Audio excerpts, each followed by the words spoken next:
lo sepa a partir de ahora. Decíamos, digo, como observaciones generales, incluso de estructura, ¿eh? Pero si miramos el trabajo este, ¿qué es lo primero que ustedes notan? No importa ni los colores, ni el tamaño de letra, ni el interlineado, digo, a nivel de estructura. ¿Qué notamos? Como que están las consignas y las condiciones como muy pegadas a la respuesta, como que no hay una Sí, pero separación. eso ahí no me voy a poner quisquilloso, ahí hacerlo como quiera. Sí, yo es verdad, arrancaría la consigna en una otra parte. Pero más No allá de está eso, justificado, ¿puede ser? no está justificado. Estamos, a ver, yo temo que ustedes no sepan cuando les pongo incansablemente que hay que alinear párrafos. A ver, alinear párrafos es una pavada. En el caso, y se los digo porque en el fondo no es mentira que hace un par de semanas atrás, cuando cerrábamos las ideas de monografías, me pasó que había un chico que yo siempre le marcaba y decía, tenés que alinear párrafos, tenés que alinear párrafos. Y siempre me aparecía la preentrega igual. Y digo, este pibe no sabe. Eventualmente no sabía. Estamos entonces, como yo puedo presuponer que ustedes no saben, se los muestro. A ver, esto así no corresponde. Ustedes tienen que entender que un trabajo visualmente, lo primero que uno ve del trabajo es lo formal. ¿Estamos? O sea, lo primero que uno ve es la estética del trabajo. Profe, y Sí, también creo que habías dicho que era un texto explicativo, y eso es como pregunta-respuesta, ¿no? claro, hizo de pregunta y respuesta, a varios les puse. A ver, esto es pregunta y respuesta y a varios les puse. Muchachos, no es una pregunta y respuesta. Nunca mis trabajos van a ser pregunta y respuesta. Nunca, nunca, porque las odio, básicamente.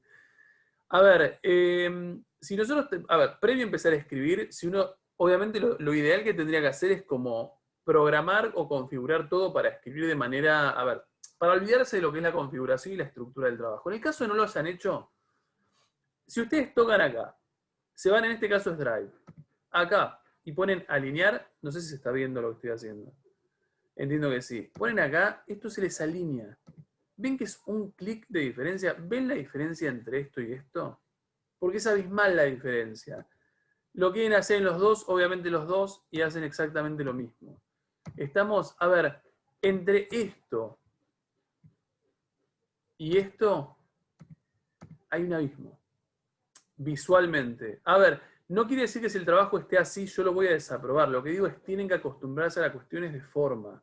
¿Estamos? Porque en realidad uno en secundaria les puede decir, muchachos, fíjense estas cosas, digo, pero después, o sea, ustedes están cerca de lo que es los primeros tramos de universidad. Y este tipo de cosas las tienen que naturalizar. Estamos, o sea, yo me siento, yo de acá a 2 semanas voy a rendir un parcial virtual, real. Lo estoy diciendo en serio. ¿Qué tengo que saber yo? Previo a todo lo que sea, le tengo que meter en Word todos los formatos y las cosas para que me quede prolijo. Después por ahí lo que estoy escribiendo es cualquiera. O sea, una cosa no quita la otra. Ni por estar desprolijo esto van a desaprobar, ni por estar prolijo van a aprobar poniendo pavadas. Pero lo que digo es, acostúmbrense a esto. Estamos, digo, porque la realidad es que así como lo tenemos acá en Drive, cuando ustedes van a Word lo tienen incluso desplegado. Esto que tenemos así acá en Drive como escondido, cuando ustedes van a Word lo tienen directamente arriba y es un clic de distancia. En un clic de distancia hacen que su trabajo sea un poco más visualmente atractivo. Por más que de repente la base sea, no sé, espantosa en el caso que escriban cualquier cosa. ¿Se entendió esto? Repito, no es un reto, es una ayuda para ustedes. Por favor, tengan en cuenta que muchas veces, si bien uno obviamente califica el contenido de trabajos, en muchas oportunidades lo importante, nada, entra visualmente. ¿Estamos? O sea, uno ve y es una cosa diferente cuando uno ve un trabajo con toda la estructura ordenadita y cuando uno ve un trabajo de las otras condiciones. Bien, segundo, que no tuve el momento para planteárselos, pero se los mandé atrás de Campanelli.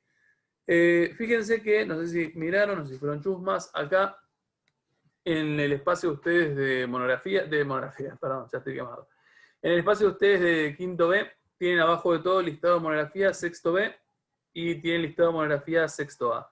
En ambos casos tienen exactamente lo mismo, o sea, hay una pequeña modificación de órdenes, producto de este jueves que pasó inesperadamente con jornada. Pero fíjense que tienen la persona concretamente que tiene que dar la monografía, el horario y las causas. Y el título. Estamos, o sea, la temática específica que ellos quisieron abordar. Desde ya que yo les recomiendo, a ver, les recomiendo ir. No cuesta nada, es un rato. chusmean un poco y en función de lo que ven, eventualmente saben lo que tienen que hacer el año que viene. Es un poco más amigable en el fondo porque el año que viene estaba, y el anterior también estuvieron siempre invitados, pero una cosa es entrar a un curso superior en la presencialidad que uno sabe que uno está como en inferioridad de condiciones y todo el mundo, no sé, siempre te tratan de hacer quedar como mal o te tratan de incomodar. A ver, yo estuve en secundaria y sé cómo funciona. A ver, pero en virtualidad es un poco más anónimo, ¿no? Digo, pueden entrar tranquilamente sin mucha vuelta, sin hacer ruido, pueden ni siquiera tener la cámara si no quieren, digo, están invitados para hacerlo una vez, aunque sea a lo largo de este tramo de acá a noviembre. Chusmen, a ver, yo les diría que en realidad vayan en función como de la temática de la monografía. Si a alguno de ustedes les gusta algo un poco más económico, de repente Ramos con Argentina y Noruega hace un buen análisis económico. Si les interesa algo un poco más social, chusmen, un poco más artístico, busquen que hay alguna que otra que está buena. Nunca les voy a decir cuál está buena y cuál no, o sea, en el sentido de bien o mal escrita, pero la realidad es que hay un conjunto de trabajos bastante sólidos que estaría bueno que se tomen el laburo, por lo menos de ir a ver alguno tanto de un curso o del otro. En el caso de que les interese, me escriben por plataforma y yo les doy Profe, tengo una la pregunta. idea. Sí, ¿No faltan chicos? sí, que son los que ya están en diciembre. Ah, O sea, pensá que hay un grupo muy grande que decidió, no sé, por decisión propia o por lo que sea, decidió no ponerse mucho las pilas. Esos son los que recuperan en el tramo de diciembre. Estos son los que están más o menos en tiempo y forma. Tenés las monografías muy, muy dedicadas y tenés las monografías que voy a ver cómo las pelean en el momento de la defensa oral. Pero la verdad que hay trabajos lindos, no te voy a mentir. Nada, sepan simplemente que están invitados. No están obligados, obviamente no quieren, no van, pero tienen todo ahí para poder formar parte de esas defensas. ¿Estamos? Creería que nada más. ¿Alguna duda al respecto? Nada, fui muy, muy claro. Bien, vamos a lo nuestro entonces. Espero que cierro esto. Así lo vamos ordenando. Bien, la idea sería retomar un poco entonces en el día de hoy un par de cuestiones que nosotros empezamos a ver la semana pasada, que había muy pocos, la verdad, leídos, pero que espero que hoy estén realmente leídos porque vamos a necesitar el texto para seguir adelante. ¿Algún voluntario respecto del neoliberalismo y un par de ideas? Lo necesito particularmente porque tengo un camión acá bajando un container, así que, no un container, un no sé qué, así que van a hablar ustedes. Vamos, neoliberalismo, arranquen ustedes.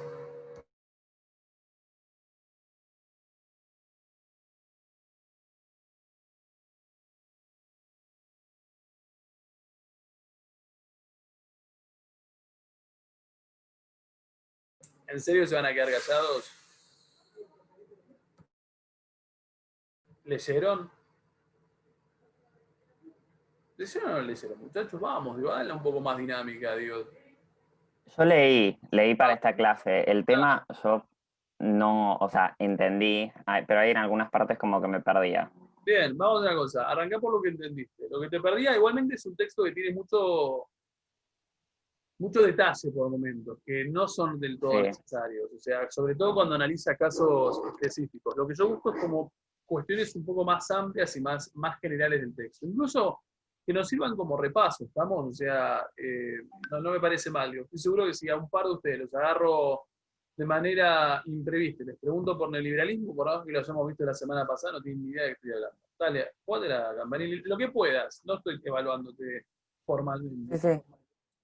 No, o sea, lo que entendí es, el neoliberalismo empezó como a hacer presencia en Europa en el siglo, no me acuerdo, 1944 más o menos, Sí, que siglo fue XX. cuando, sí, Hayek, no sé cómo se pronuncia el nombre de esa persona, pero Hayek, bueno, Friedman, Hayek ese. vale. Que bueno, empezó a escribir sobre el neoliberalismo y las propuestas que tenía, todo eso, que querían como sacar me parece que era, a la de, ay, no me acuerdo mucho, por eso te estoy diciendo que me perdí. Querían sacar el texto de bienestar. Bien, dale, Dolores. Al Estado benefactor, claramente, al Estado benefactor querían sacar. Reemplazar. Claro, y tenían propuestas como la deflación, eh, la deflación, después la desigualdad, el aumento de ganancias, todo eso. Que bueno, al final del texto se ve cuáles son las que lograron y cuáles no.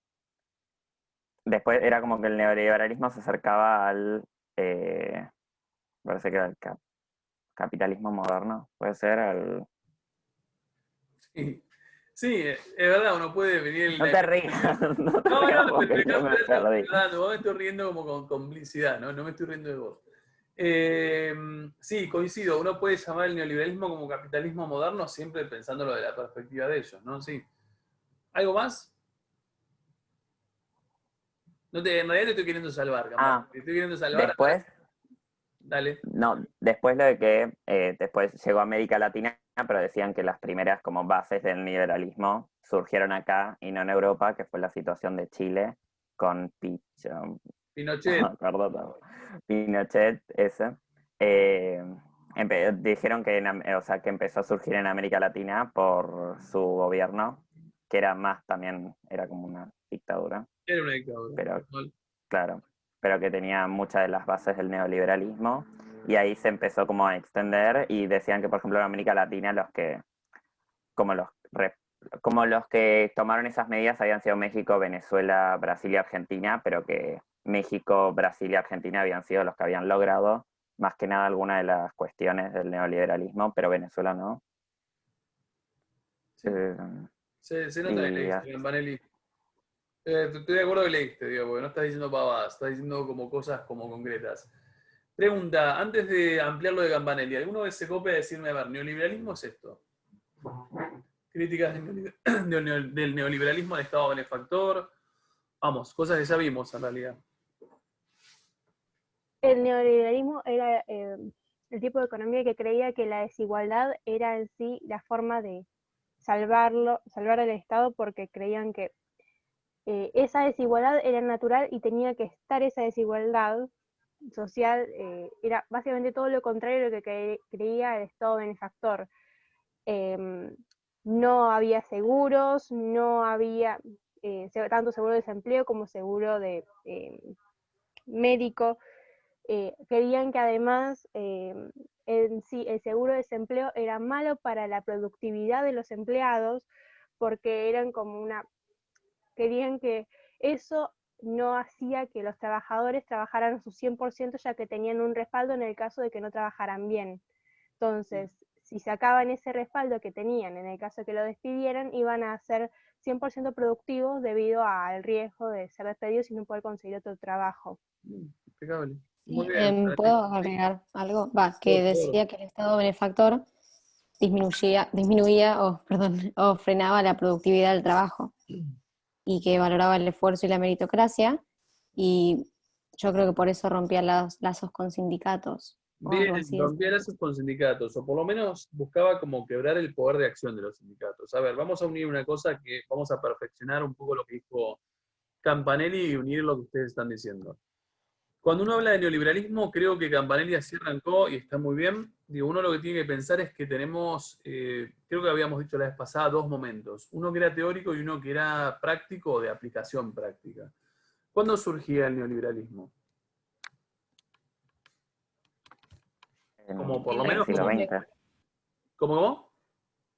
Siglo XX. Siglo XX es como muy amplio. Siglo XX también es Keynes, siglo XX también es Smith. Bueno, porque no, vos surgirte te referís a la idea o como dijiste recién a Claro, la primero la práctica. idea, a ver, la idea la dijiste vos igualmente, y vos ubicaste un año concreto, me parece que estaba Sí, bueno. 1944. Bien, vos, Claro, surgía después de la Segunda Guerra Mundial, pero después se aplicaba recién en 1973. bien, Sí. exactamente. O sea, un poco lo que dice Campanelli es esta idea de neoliberalismo que es recuperar ideas liberales, quebrar esto que nosotros sabíamos por el meme de la vez pasada, que era como lograr que ese estado gigante, ese perro musculoso, se volviese un perrito chiquito, que sea un estado como más mínimo. Surgía en este contexto de post-Segunda Guerra Mundial. obviamente en el momento de post-Segunda Guerra Mundial nosotros sabemos que el mundo estaba en su mejor momento de estado benefactor, así que venir a decir que el estado benefactor es todo lo que está mal, y convengamos que no es muy, no es muy creíble. En ese contexto, obviamente, los economistas neoliberales crecen, pero crecen como sin ser los que tienen la razón, porque Keynes hasta el momento es el que está mostrando que tiene la aposta para el crecimiento económico. Lo que tiene que esperar el neoliberalismo es momentos de aplicación práctica, es decir, en esto que nosotros hablábamos hace un tiempo atrás, lo que tiene que esperar es esto. Estamos en un momento de crisis que es el momento de aplicación práctica. Lo que el texto identifica son dos momentos, dos oleadas grandes de neoliberalismo. Una tiene que ver con lo que decía recién Osti, 1973, o por lo menos la década del 70, que se corresponde con qué acontecimiento histórico mundial. Con la crisis del petróleo. Bien, Sí, el acá tenemos petróleo. la crisis del petróleo. Quiere decir que la crisis del petróleo, producto de lo que vimos hace como 2 semanas atrás, da las riendas para que el keynesianismo entre en crisis, y como consecuencia de eso, lo que uno tiene es un montón de países que abrazan ese movimiento como económico. Acá, ahí sí recupero lo que dice Campanelli. Lo que dice el texto es, hay determinadas regiones del mundo que se vuelcan rápidamente, a ver, algunas más rápidamente que otras, digo, pero eventualmente acá es donde aparece, por ejemplo, y nombra el texto el caso de Argentina. ¿Qué es lo que dice? En América Latina, vos dijiste bien, Campanelli, ¿cómo era? En América Latina, ¿en qué formato llegan el modelo neoliberal? Con el gobierno de Pinochet en Bien, Chile tenés- serían con Bien, tenés sí. Pinochet en Chile en 1973, ¿y en Argentina? Menem. No, es lo que uno piensa, pero en realidad es previo. ¿Con quién aparece en Argentina? Creo que el texto lo dice. Yo en el texto había leído que Menem había sido el... Sí, Menem es, pero Menem no es de esta primera oleada neoliberal. Menem es de la segunda. En Argentina aparece con Videla. Videla, ¿a qué le suena? Dictadura. Dictadura. Vamos, quiere decir que en América Latina aparecen en formatos de dictadura. La pregunta es, muchachos, ¿por qué les parece que en América Latina imponer un tipo de política neoliberal implica hacerlo a través de la fuerza? O sea, porque la dictadura en el fondo es a través de la fuerza. Porque los trabajadores no iban a querer hacerlo de otra forma. A ver, si vos tenés un movimiento, una economía que te permite estar estable, que el Estado participa y de repente quieren cambiar a un Estado que no te va a participar, que no te va a dar seguros, que no te va a dar todos los beneficios que te daba, que además va a querer que estés mejor, Sí. y de repente quieren poner a uno que ni siquiera está, me parece que es la única forma en la que la sociedad lo va a aceptar, entre comillas. Estamos de acuerdo. O sea, coincido con tu razonamiento. Básicamente la sociedad nunca lo va a aceptar, que es al revés, porque básicamente tenés que lograr que una sociedad te acepte que vos le quites un montón de beneficios a los que ya estaban acostumbrados a tener. Y como nunca lo va a aceptar, vos sabés que el conjunto de medidas que vas a tomar, como privatizaciones, eliminación de seguros sociales, quita de, no sé, eliminación de salario mínimo, impuestos que de repente les impacte más a los sectores, a las masas y no tanto a los sectores altos, obviamente esto va a generar un cierto descontento. Un descontento social. Exactamente, y cuando generas descontento y estas masas se levanten, hagan huelgas y bla, bla, bla, lo que uno se va a encontrar es que la dictadura se transforma en un medio. ¿Qué quiere decir que la dictadura se transforma en un medio? Puede ¿Un ser medio un para medio de qué? aplicación, ¿Cuál sería para el frenar medio? también la huelga. Tipo, para frenar también la huelga, Bien. para aplicar este neoliberalismo, para que Exactamente. la gente que se levante contra este neoliberalismo sea oprimida. Bien, mucha de esa gente, estoy pensando en la dictadura de Videla, mucha de esa gente que se levanta, que cuestione esas medidas neoliberales y se levanta en huelgas o en manifestaciones. ¿Qué les va a pasar? Supongo que van a ser oprimidas, desde ya de encarcelamientos a multas, a, a ser chantajeados capaz con las familias si es que tienen, con atacarlos, ¿Por qué con es conocido? prender su casa. Pregunta, ¿por qué es conocido la dictadura de Videla? No desaparecen y matan a la gente. Bien, por desaparecidos. Tenemos este número como emblemático. Uno puede discutir si fueron o no fueron esa cantidad, pero por lo pronto, digo, esta idea de 30.000 desaparecidos está como muy instalado en la sociedad, sean los miles que sean. Lo cierto es que muchos de estos tipos que se han levantado contra la dictadura de Videla, en el fondo son tipos que rechazan ese tipo de políticas, y el Estado lo único que termina haciendo es, obviamente, reprimirte, secuestrarte, y eventualmente formarían parte de estas filas de desaparecidos que uno siempre nombra.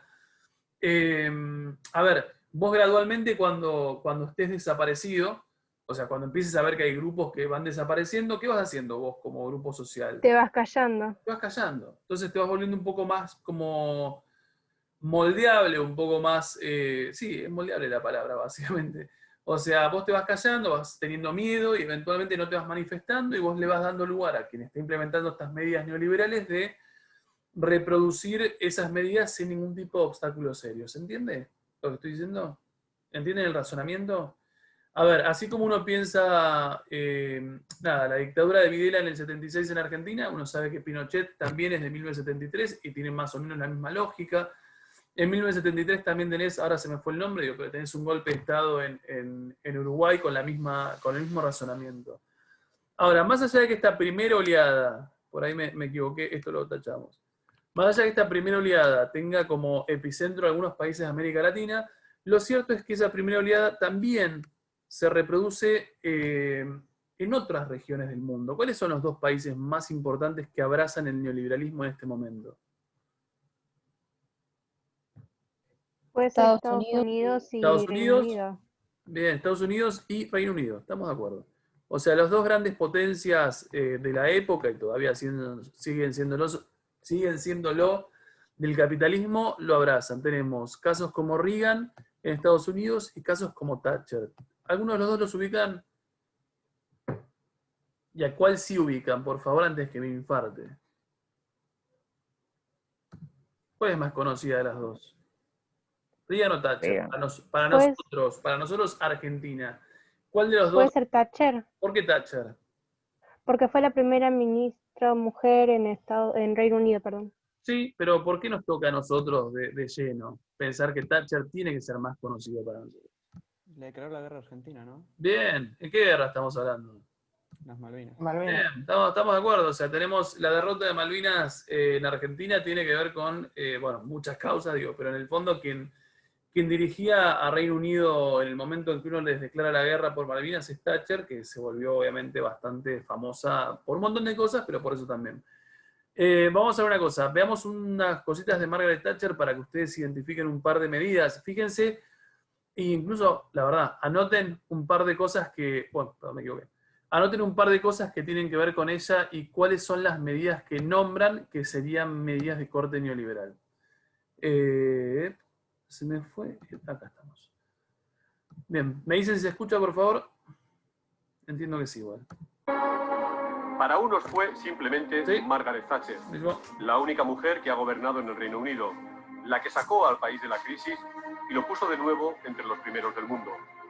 Para otros, la dama de hierro, obstinada, dura, intransigente, que liquidó los servicios públicos y dividió a los británicos.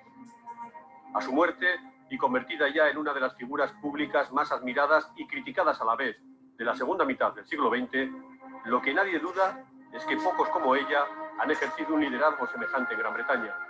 Solo Winston Churchill.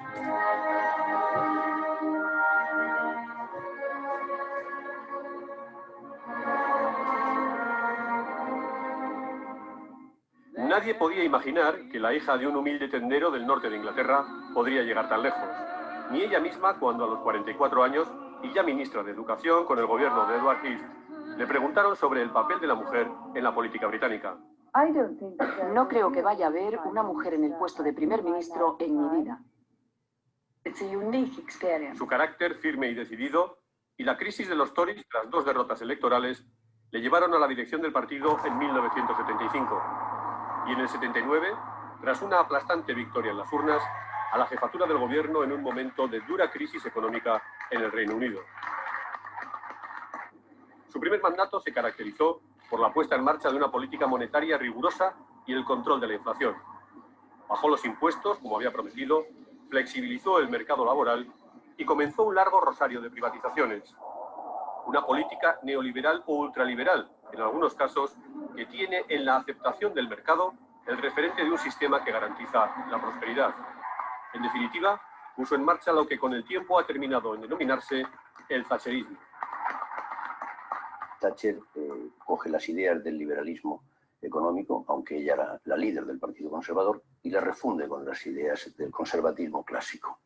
Y lo que hace es reducir la presencia del Estado, el tamaño del sector público, el tamaño del gasto público y, consecuentemente, también los impuestos. Esa es la nueva visión que tiene el centro derecha desde Thatcher.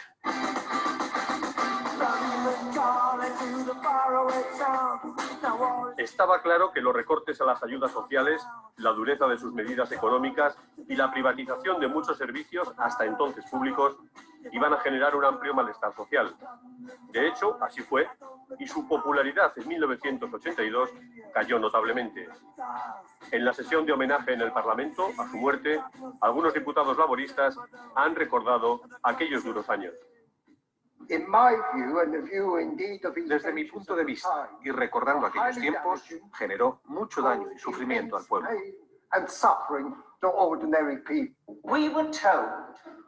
Todo lo que se nos enseñó y se consideraba hasta entonces como vicios, y que yo creo lo siguen siendo ahora, bajo el mandato de Thatcher se convirtió de repente en virtud. Avaricia, egoísmo, desprecio al débil. Pero un hecho cambió el rumbo de los acontecimientos: la Guerra de las Malvinas. Su firmeza y decisión ante la Junta Militar Argentina quedaron resumidas en una frase ya histórica. Esta mujer no da marcha atrás. La victoria militar de 1982 desató una fiebre de patriotismo en el Reino Unido que le permitió revalidar su triunfo en las urnas. Los frutos de las medidas económicas de Margaret Thatcher comenzaron a verse en su segunda legislatura. El optimismo del momento le permitió acometer algunos de sus proyectos estrella.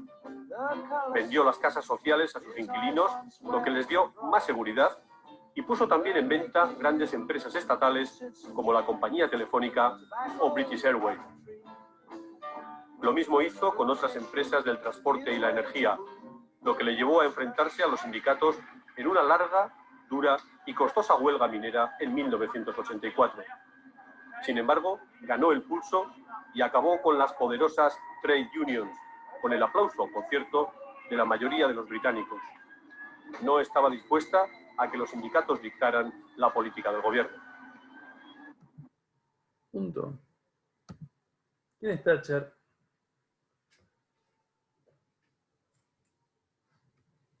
¿Quién es? ¿Por qué se Una le... líder que fue tanto como admirada como criticada por toda Gran Bretaña debido a las políticas fuertes y duras que tuvo en sus dos mandatos, que fueron hasta 3 mandatos. En un momento, no me acuerdo cómo va, hasta 1990 la tenemos a Thatcher. En la mitad del tercer mandato termina como siendo removida, pero bueno, al margen de eso. que se la reconocía como el líder de hierro también. Bien, la Dama de Hierro. De hecho, hay una película de ella bastante reciente que se llama La Dama de Hierro. Pregunta, ¿por qué la Dama de Hierro? Supongo por la dureza de sus decisiones, tanto neoliberales como su carácter fuerte que tuvo en base a las guerras de las Malvinas,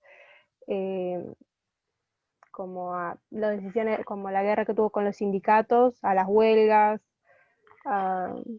Sí. Básicamente hay un montón de...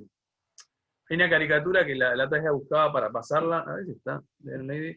A ver, que juega con... Bueno, no importa. No la voy a encontrar, estoy seguro no la voy a encontrar. Juega un poco con el doble sentido, ¿no? Digo, porque es una caricatura donde está ella planchando. ¿Cómo se le dice a la plancha en inglés? ¿Alguien sabe? Iron. Iron, ahí está. Se le dice Iron. Entonces, en inglés la mujer es Iron Lady y ella está planchando con una plancha a la mano. Y lógicamente lo que está haciendo es como posicionar esa plancha en la cabeza de un trabajador, ¿no? Básicamente lo que le plancha es la cabeza, pero en realidad es como jugando con el doble sentido de la palabra Iron. obviamente lo que te demuestra es como la inflexibilidad y la dureza que ha tenido como mandataria respecto de la estructura sindical. Muy parecido a lo que nos decía Osti hace ratito, pero contextualizado en un lugar específico. O sea, uno sabe que esta mujer lo que ha hecho, lo que ha buscado es como revertir el peso de los sindicatos, ¿no? O sea, y lo ha hecho, en este caso, exitosamente. ¿Qué medidas de todas las que están nombradas acá por este pequeño documental, que parece muy logrado, serían de tipo neoliberal? Privatizó un montón de empresas estatales. Bien, ¿cómo cuáles? ¿Cuáles aparecen ahí nombradas? Aerolíneas y de teléfono, creo que dijo. Bien, aerolíneas y teléfono. A ver. Y servicio de transporte también habían dicho. Exactamente, servicio de telecomunicaciones. Fíjense que lo que a mí me interesa es que uno se dé cuenta, es que en realidad lo que uno le adjudica a Menem, porque en realidad muchas de esas cosas se las adjudica a Menem, en realidad es común para todos los que han sido neoliberales, es como una receta que se aplica como descontextualizada. Te deciden qué es lo que tiene que hacerse para el crecimiento económico y de alguna manera te lo van como tirando por la cabeza, básicamente. Y cada uno de estos líderes lo que hace es justamente intentar, bueno, nada, aplicar esas medidas a sus respectivos países con la convicción de que si lo hacen estarían como permitiendo el crecimiento económico, básicamente, ¿no? ¿Qué más encontraron? ¿Alguna cosa más? Reducen los gastos públicos. Bien, reduce la el gasto presencia del Estado. público. Bien, aparece algo explícito ahí. ¿Qué cosa es? ¿Es algo como de reducción de gasto público más del ámbito social, Micaela? No sé, no me acuerdo. A ver si alguno se da cuenta. ¿Qué pasa? No vende las viviendas sociales. En todo lo que es vivienda social, se desprende de lo que es vivienda social, o sea, literalmente vuelve chiquito ese Estado. Si uno mira por ahí, no me parece un dato menor, uno ve cuál es el resultado de esas medidas al principio. ¿Son populares? No. No, claramente no. ¿En Argentina habrán sido populares? No, claramente no. En Chile tampoco. La diferencia es que Argentina y Chile tuvieron las dictaduras que lo que permitieron es poner esa mano dura sobre la gente que reclamaba. Y en el caso de ella no fue una dictadura, ha tenido como una mano dura. ¿Y qué es lo que le ayudó un poco? Lo de la guerra de las Malvinas, puede ser. Malvinas. Ahí está, la guerra de Malvinas le permitió ganar popularidad de vuelta, porque lo que hizo es, a ver, ¿qué es lo que te hace una guerra vos como grupo nacional? ¿Qué genera? Un montón de gastos. No, pero ¿qué genera a nivel como sentimiento? Micaela, ¿qué Alimentar el patriotismo. Ahí está, patriotismo a full, o sea, lo que tenés es un nacionalismo a full. Vos podés estar en contra de Margaret Thatcher respecto de las medidas que está tomando, pero de repente si nos vamos a una guerra, sos Inglaterra todos juntos y en el fondo aplaudís lo que hizo con Guerra de Malvinas, y eso te permite entender, nada, el nivel de popularidad que ha tenido, por más que sus medidas han sido muy poco populares. ¿Se entiende el planteo? Así como uno tiene a Thatcher, decíamos, en Inglaterra, tenemos a Reagan en Estados Unidos. Habría que ver, que lo vamos a dejar para la próxima, un poco justamente a Reagan, o sea, en qué consiste Reagan, qué es lo que ha hecho, en qué se diferencia con Margaret Thatcher. Siguiendo un poco la línea de este texto, como para ampliar un poquito y ya ir cerrándolo, la segunda oleada neoliberal, ¿dónde lo ubica el texto de Anderson? 1989. Bien, 1989. Estamos 1989, 1990, 1991. Y así como la primera oleada neoliberal tiene un episodio que es la crisis del petróleo, esta segunda oleada tiene otro episodio que es mundial y que creo que lo dijimos. ¿Cuál es ese episodio? El fin de la Guerra Fría, la muerte de Stalin, caída del comunismo. Bien, pregunta. Stalin se nos fue en 1953, pero bien, sí, fin de Guerra Fría. Ese fin de la Guerra Fría, a ver, vamos a razonarlo. ¿Por qué el fin de la Guerra Fría y la caída de la Unión Soviética y el fin del comunismo se vuelve un momento de un nuevo auge neoliberal? ¿Por qué les parece? Puede ser porque el neoliberalismo en base también estaba en contra de lo que el comunismo planteaba. Sí, es verdad. Eso seguro. O sea, quiere decir que en ese formato, en ese triunfo de Guerra Fría, el neoliberalismo ha ganado por sobre el comunismo. Quiere decir que adopta un nivel de prestigio importante. Estoy de acuerdo. ¿Qué más? ¿Puede ser por situaciones económicas también? ¿En qué sentido? A ver. O sea, porque después, o sea, después de la, o sea, posguerra, en la situación posguerra, la economía de los países quizás no están en un buen estado, y el neoliberalismo quizás con alguna de sus prácticas capitalistas quizás ayude a levantar un poco la economía. Bien, vamos a hacer una cosa. Imagínate, está relacionado con lo que vos decís, que es un razonamiento válido. Miremos un segundo, que recién estaba buscando mientras hablaba Campanelli. Esta es una foto real, así, estamos pensando en esta. Primer McDonald's en la Unión Soviética. Foto posta, ¿eh? Habría que ver si es 1990, 91, por ahí anda. ¿Qué nos encontramos? ¿Qué debería llamarnos la atención de esta foto? La cantidad de gente que está. La cantidad de gente que está. Pregunta, ¿por qué adopta un nuevo impulso el neoliberalismo una vez que se nos cae la Unión Soviética? ¿Qué adopta? A ver, ¿qué encuentra? ¿Nuevos? Puede ser de que empresas tanto capitalistas, que eran antes del orden capitalista, entren a donde Rusia, donde estaba antes el comunismo. La intención de empresas que antes no podían estar por rivalidad. Exactamente ese razonamiento. A ver, McDonald's y Burger King obviamente es todo lo que es capitalista, ¿no? A nadie le puede generar ningún tipo de dudas eso. Ahora, cuando uno mira estas imágenes, son las primeras colas de gente, fíjense las filas de gente para consumir en McDonald's. Gente obviamente no tiene ni chances de haberlo hecho hasta 1990-91. Cuando vos rompés esa Guerra Fría, lo que haces es que las economías, las empresas norteamericanas, o capitalistas en general, puedan tener acceso a un público que antes no tenían. ¿Se entiende? O sea, no tenían porque en realidad no había forma de entrar al mercado ni soviético, ni de Europa Oriental, ni mucho menos porque era zona soviética socialista. Entonces, como consecuencia de esos nuevos mercados, uno puede decir que lo que encuentra es un nuevo impulso y una segunda oleada neoliberal, ubicado obviamente como consecuencia de esa caída o fin de la Guerra Fría. En esa segunda oleada neoliberal, o sea, en ese nuevo, esa nueva fe ciega en neoliberalismo, ahí es donde uno ubica a quién en Argentina. ¿Menem? Menem. Menem gobierna Argentina desde 1989 a 1999, 10 años de menemismo. ¿Qué quiere decir? Menem coincide con esa segunda oleada neoliberal, mientras la dictadura argentina del 76 coincide con la primera oleada neoliberal. Lo que uno se empieza a dar cuenta es que en realidad uno empieza a pensar a Menem como el único referente de neoliberalismo en Argentina, pero en realidad Menem es uno más de un grupo de otros gobiernos previos que han desarrollado neoliberalismo en suelo nacional. ¿Cuándo entra en crisis el neoliberalismo en Argentina?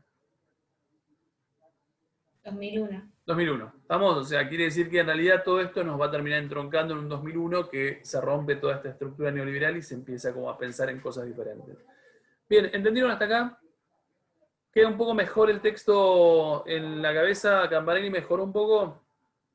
Bien, lo único que les pido para la semana que viene es la que viene es lo siguiente. ¿Vieron ustedes Goodbye Lenin?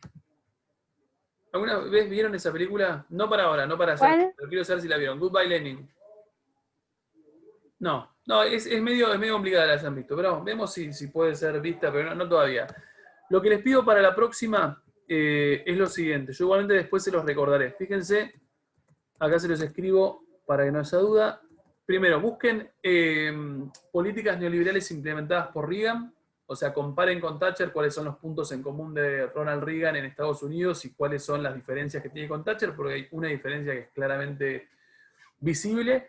Y lo único que les pido es que busquen qué son estos, se los estoy poniendo acá por chat, que son los think tanks y qué función cumplen los think tanks en la implementación de modelos neoliberales. Esto es algo que nuevo, recién este año lo vimos por primera vez con Sexto, que llegamos a algo parecido, así que vamos a ver si les puede llegar a interesar a ustedes para ver cómo funciona la implementación de un modelo económico determinado. Listo, muchachos, nada más. Nos vemos dentro de 15 días, en teoría. Si nos dicen que sí, es dentro de 15 días. ¿Estamos? Adiós.